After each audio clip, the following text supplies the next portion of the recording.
Welcome to the Manage Users page.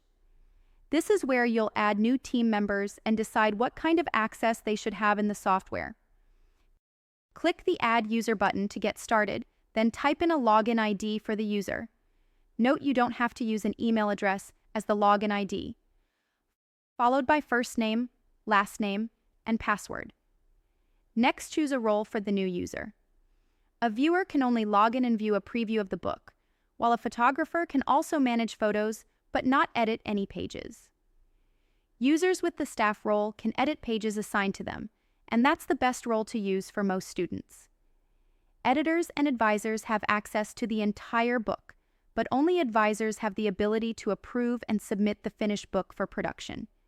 You can update a role or remove roles to delete a user at any time. The Users page has everything you need to assign and manage responsibilities, keeping your yearbook project moving forward smoothly.